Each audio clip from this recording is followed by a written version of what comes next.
Here we go. Hi, Doreen. How are you today? I'm well today. Thank you.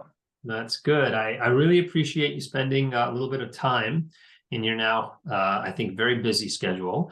Um, I want to know, since it's been, quite a bit of time since we first met, tell me a little bit about what was going on way back when we first kind of ran into each other in June of last year. Well, I was working full time in a job that I loved, and one day I just started feeling some pain in my occipital area, and I started getting migraines so bad that I was throwing up at my job. Hmm. And so I'd have to go home all the time. I wasn't able to work. I wasn't able to do anything. I'd go to bed about 3 o'clock in the afternoon, and I would just stay in bed until the next day, hoping that it would be gone.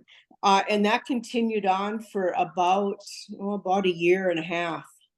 Wow. Okay. And during that time, there were all sorts of things that you had tried, right, to sort of figure this out. What were your doctors locally telling you was going on? Well, they weren't sure. They thought it was migraines, so they gave me a lot of migraine medication and they gave me hydrocodone.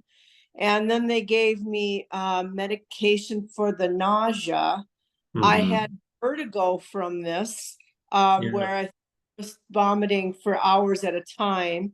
Then I did acupuncture, massage. I did radio frequency ablation, which they burn the nerves in your neck. I Yeah. had nerve blocks to the back of my head twice, and Hmm. kept coming back, and it was getting worse and worse. And I think and I called you in amongst that time. Yeah. So we first ran into you in June, and then ultimately we operate about 2 months later. And we operate on six nerves in the back of the head, the greater, the lesser, and third occipital nerves on both sides. You're now about 6 months from that operation. How are you doing now?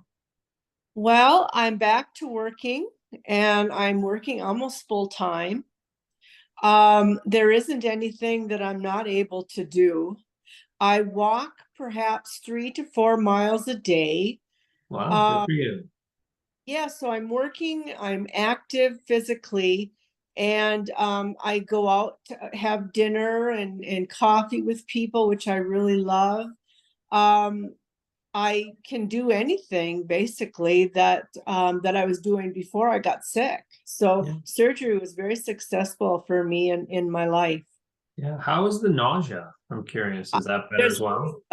no No nausea whatsoever. nausea. And then we were talking a little while ago about your medication. You were taking rizatriptan, which is a very common migraine medicine, basically as much as you could get your hands on.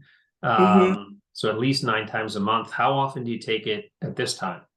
Maybe 3 4 times a month. And it's when it starts to a migraine, or not a migraine, but one of my headaches will come on.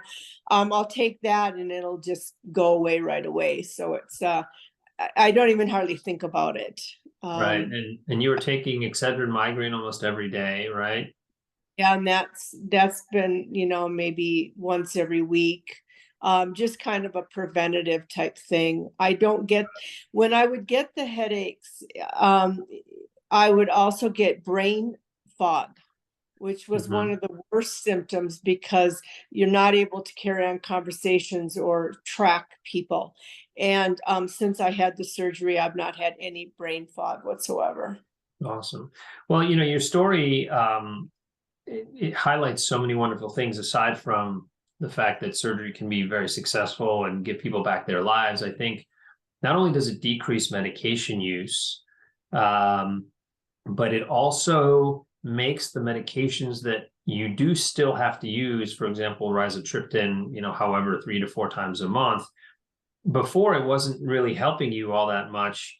Now, when you take it, the headache just kind of goes away. And so you've gone from something that is basically essentially debilitating, preventing you from working, etc., to something that's very easily manageable. Obviously, the fewer medicines you have to take, the fewer side effects you have from those medicines.